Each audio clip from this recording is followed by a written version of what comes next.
So I'm Bob Hinden. Yeah, I was asked to talk about the invention of IPv6. Yeah, I come to these periodically, not every time, and it's always fun to do this. So I've had I'm not sure if it's luck or if I was smart, but I got involved in the internet in the very early days.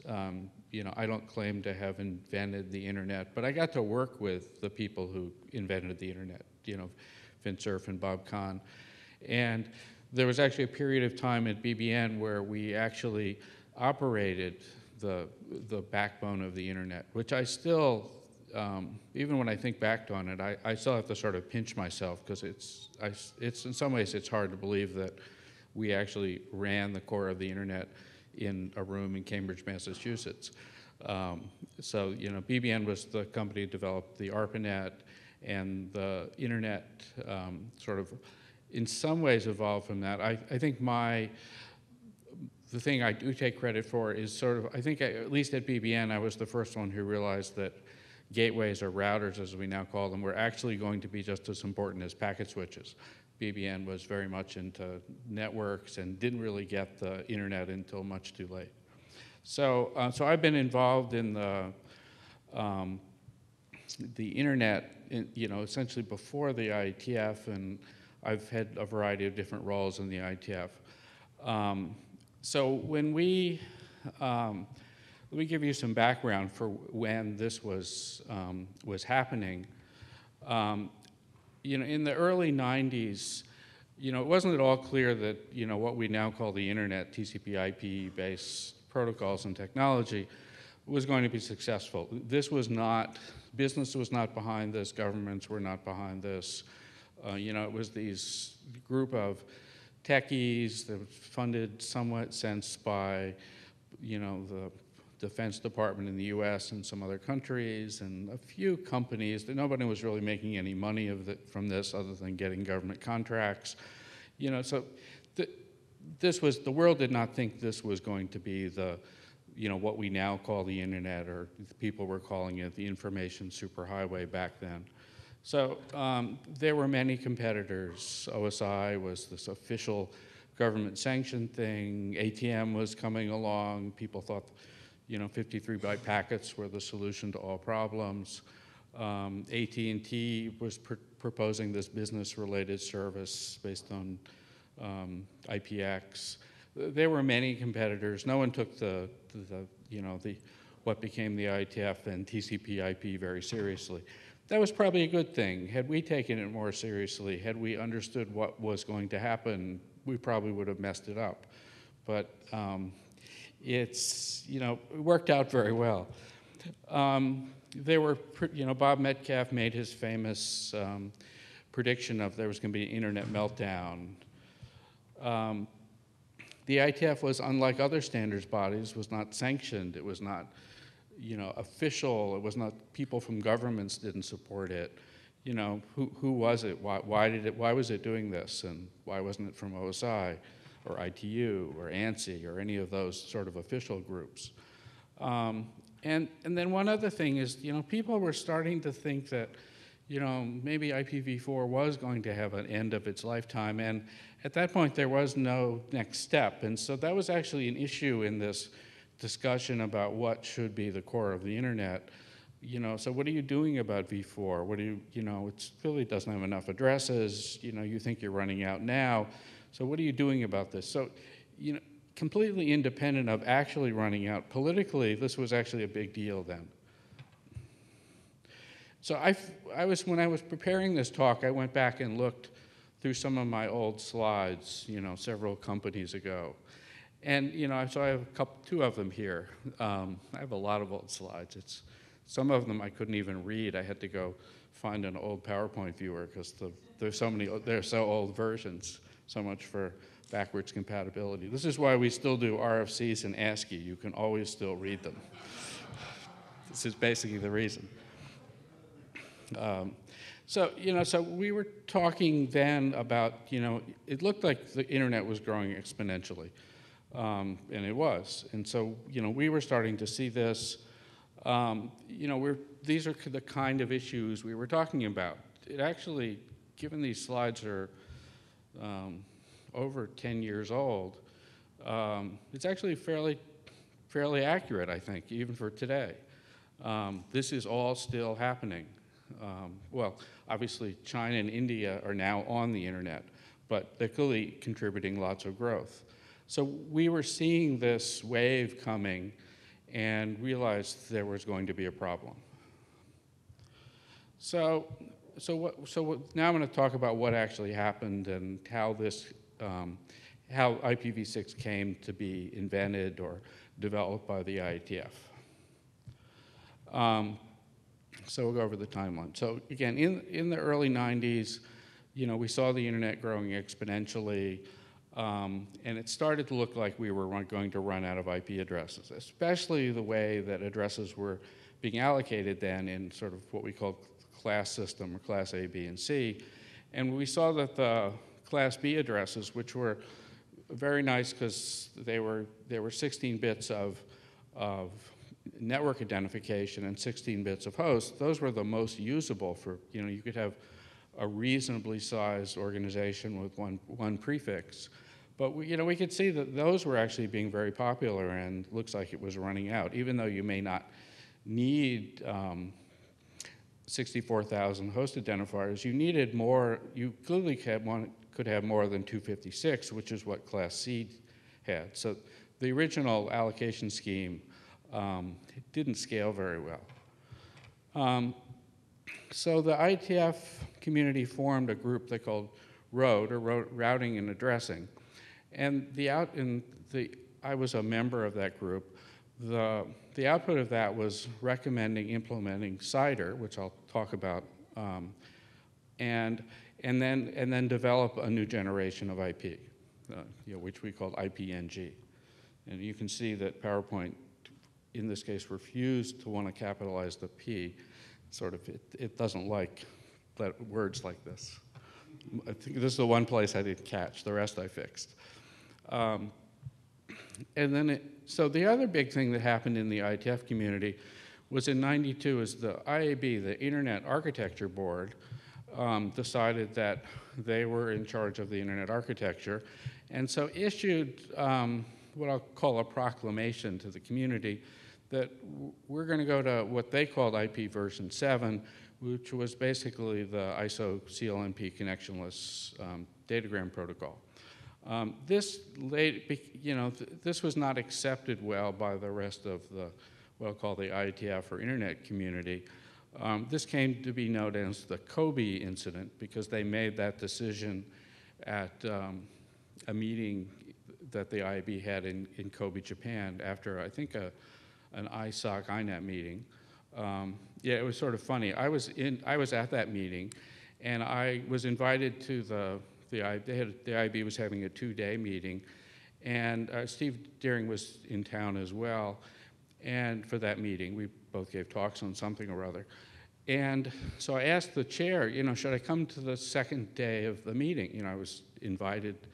The IETF chair invited me. And he said, oh, no, we're not going to be doing anything important. So Steve and I went to Kyoto and saw all the cool temples and stuff.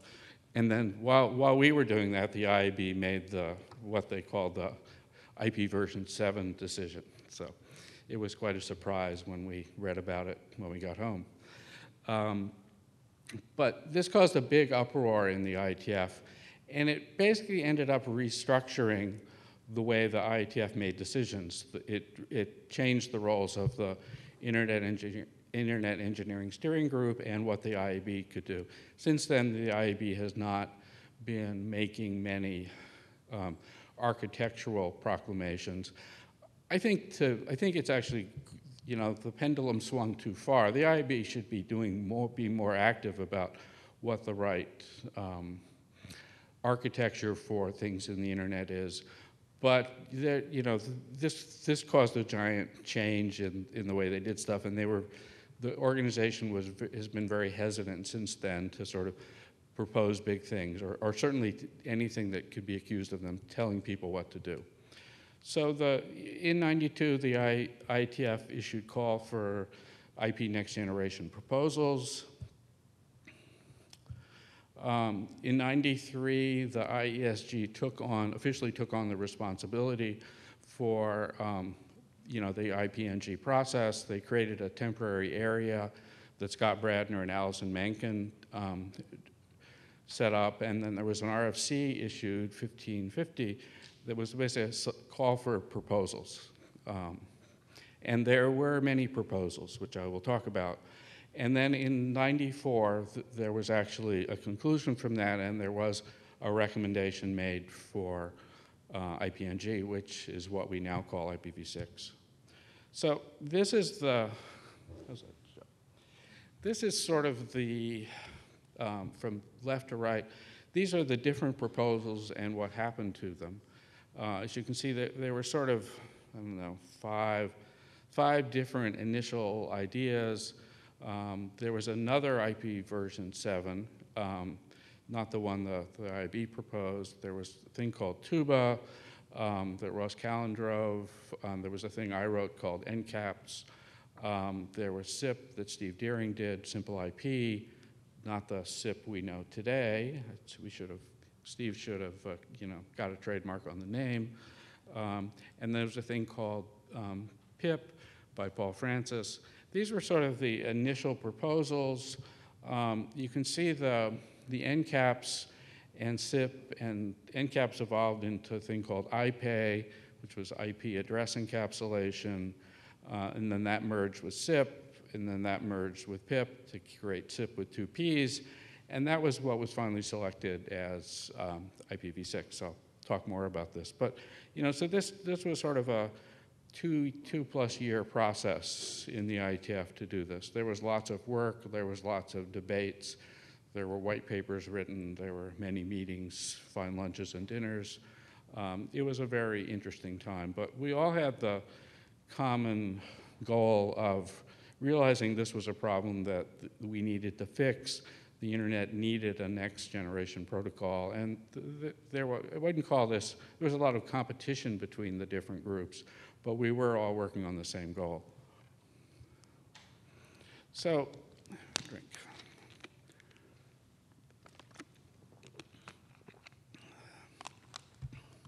One of the big technical issues that came out of this process was the address size debate. And it was, in some sense, between whether we should have fixed length addresses or whether we should have variable length addresses. SIP had fixed length 64-bit addresses. CLNP, at that point, it was really between these two proposals. The CLNP protocol had 160-bit addresses that were variable length. There were sort of two philosophies of looking at this. One is that fixed length addresses, in this case 64 bits, were adequate to meet the goals we had set. It minimized the growth of the actual header, keeps the packet size. It's much more efficient for software processing. The variable length addresses, well, what was proposed was compatible with the OSI NSAP addresses. It was also large enough for auto configuration using IEEE, I think that's supposed to be 802 addresses, MAC addresses. And you, in theory, could start with short addresses and grow later, but at a price of complexity. What the group did was, the thing like most committees do is we compromised. And so we made the addresses big enough so no one could conceivably argue we were going to run out. And you could also support auto configuration, so we made them 128-bit addresses. So this was twice as big as what was originally in Simple IP. Simple IP was actually a very nice, clean protocol. It managed to, IP headers are 20 bytes long, with two 32-bit addresses. I should know that already. But by removing some extra fields, SIP was able to keep the header size the same, but make the addresses twice as big. I thought that was pretty cool. I think it was, in hindsight, probably would have been big enough and simpler, but was not the output of the committee. So the advantage is we did get auto configuration out of it, which I think is a very good thing. And so sometimes you hear about what are all these different version numbers assigned, what are all these different IP version numbers? So this is the list, and you can see what happened is part of these proposals, they were assigned IP version numbers. IP version 4 there's a 4, well, in IP there's a 4-bit version field, so you can have 0 through 15. There was a proposal floating around called IP version 16. I always thought that was fairly humorous because you can't represent 16 in a 4-bit field, so if they got that wrong, then I didn't have a lot of confidence for the rest of it. And so, but these, the assignment of these version numbers allowed people to build real implementations and test them on the internet without breaking stuff. So it was a good idea. And I think they're still assigned, but they're clearly not being used. And it doesn't look like this is a space that we're going to use. There's still plenty left if we need to do this again. So I have like one slide on each of the major proposals just to give you an idea what's being discussed.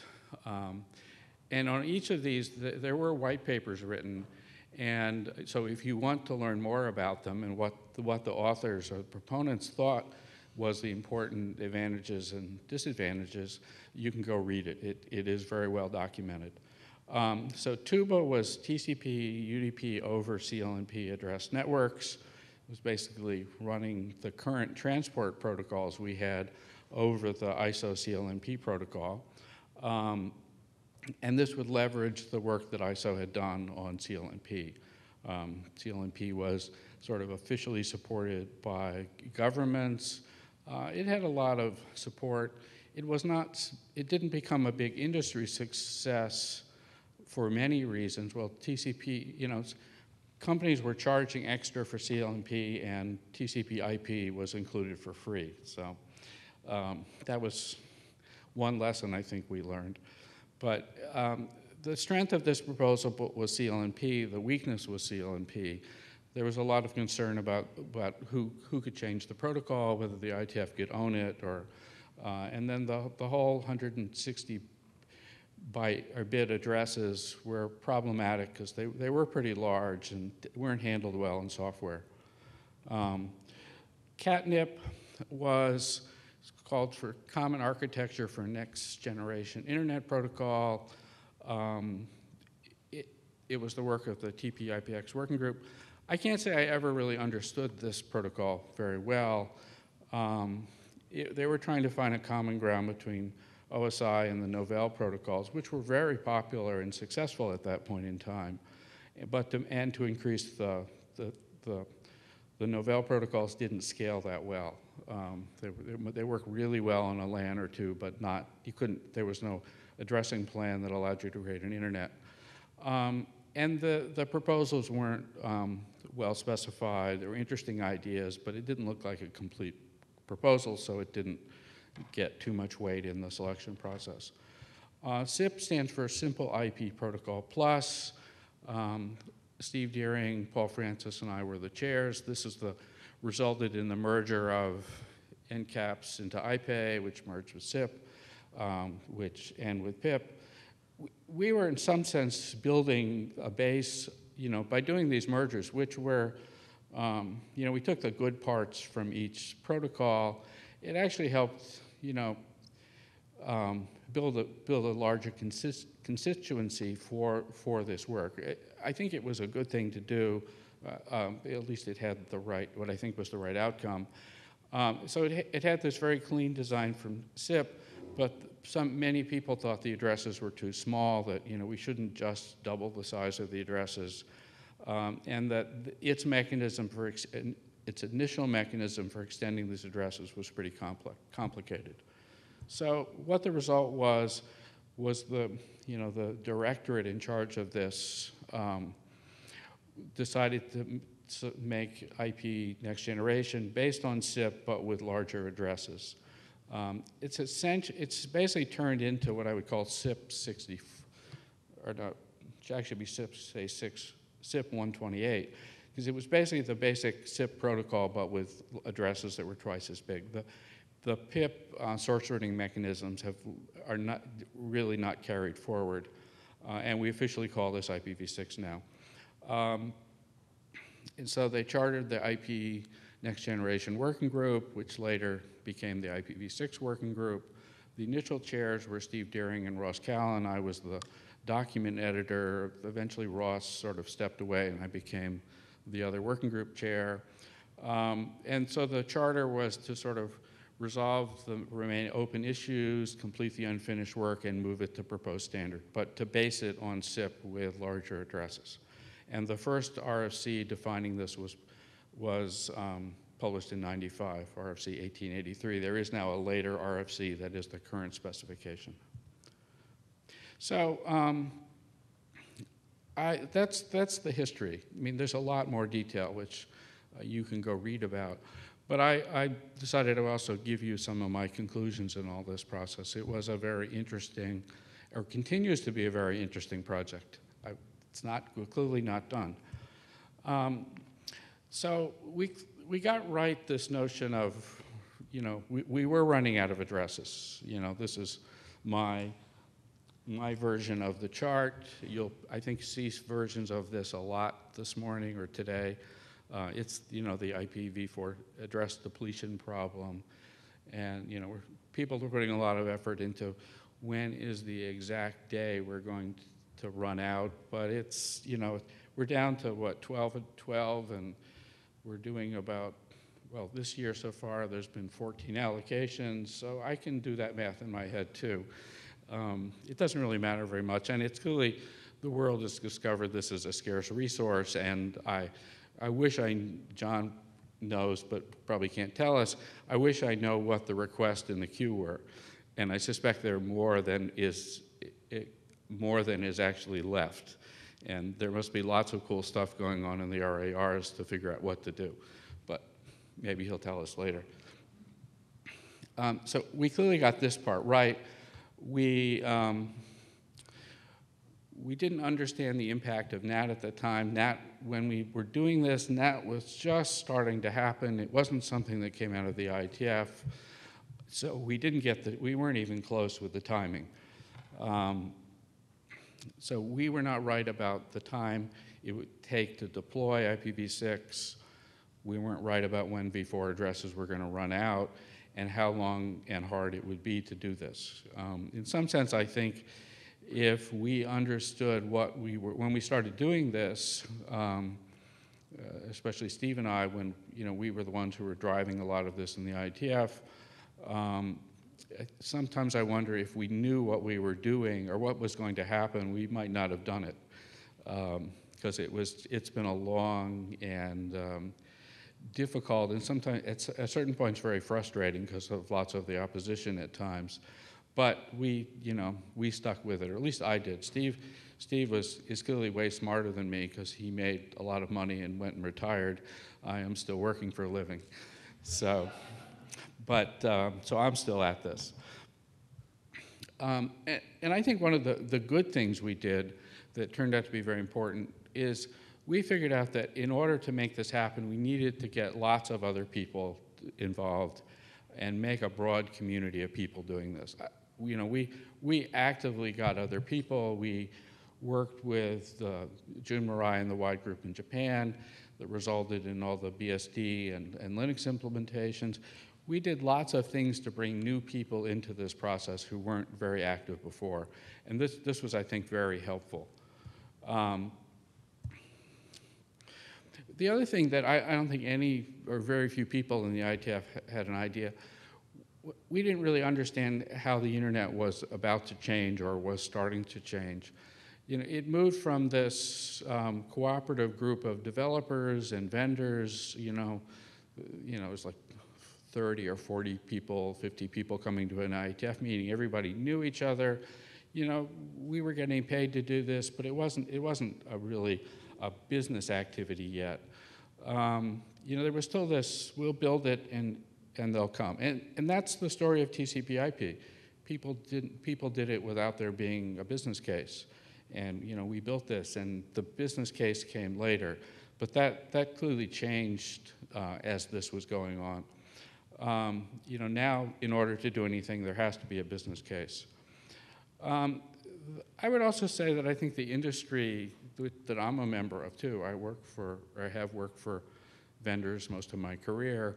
You know, I think in general the industry has been in denial of the need for this for a long time. You know, there's different versions of this. Different companies did different things. John, when I was going through my old slides, I realized that I chaired a debate at Interop, well, many years ago, where some people were arguing for IPv6, but John Curran was arguing that it was just going to become another OSI and not be used. So I think there's been lots of opposition, but I think now we've gotten to the point where, you know, everyone agrees that we really are running out of addresses and it's time to move forward with IPv6. There's been lots of different views on this, but I think the community has changed a lot. It's now a question of when, then if this is going to happen. The other thing I would note is I don't think there's ever been a transition like this before. You know, in the ARPANET NCP to TCP transition was really easy. They basically turned off NCP one day and you had to use TCP. Obviously they gave you warning, but there was someone in charge and they could make a flag day and it was cool. There is no one who's in charge of the whole internet who can do this. You know, there's experience with transition in DEC and different versions of DECnet, but that was still a single vendor who had control over things. So what we're trying to do here is very difficult. There's not a whole base of knowledge you can go and figure out what the right model is. We are, in some sense, inventing this process as we go. So we shouldn't be surprised that we find problems and that it's difficult. It's, you know, not necessarily a trivial thing. And I don't think we've ever had a network this big before.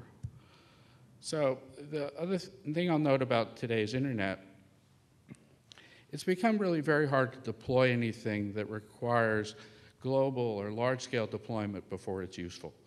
We're in the world where, you know, you have to solve a local problem first before you can solve a global problem. You know, this is not the way it used to be, but this is the world we have now. It's, you know, you see people moving higher and higher in the stack in order to deploy new applications, you know, running stuff on top of the web. And so you can't, it's very hard to change things at the, you know, internet or transport layer these days. This has been a big change in the world. You know, I think the good news about IPv6 deployment is that it has become a local problem. If you can't get v4 addresses and you need to talk to your customers, that's a local problem I have. I think that people get, that will cause people to do things. So it's taken a long time, but I think what was solving this problem that somebody else would have, because I have my internet addresses, but someone later will need IPv6, that was a hard sell.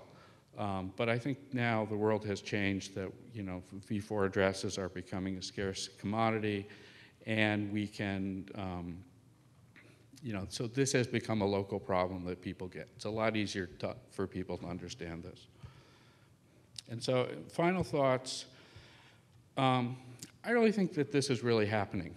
There were times 5 years ago where it wasn't at all clear what was going to happen. But, you know, the consumption of IP addresses has gone way up. Even though we have, you know, clearly NAT is deployed in very large scale, but we continue to use IP addresses. The amount of networks deployed everywhere is growing. You know, it used to, I guess the way I say this, there used to be one IP address that would be shared by many people, say a dial-up model, but now it's like there's all these networks everywhere that are waiting for the users to come to use the IP addresses. So it's, you know, the world has changed in a lot of ways. We still have lots of work to do. This is, you know, I think we're done with inventing the technology, but the actual deployment and transitioning users who obviously don't know or don't need to know what version of IP they're running into is still a challenge. We all need to work to do this. And I think, we can all do this and make this successful, but it still requires us to all be focused on it and both talk to people about it and work hard to make it happen. Thank you.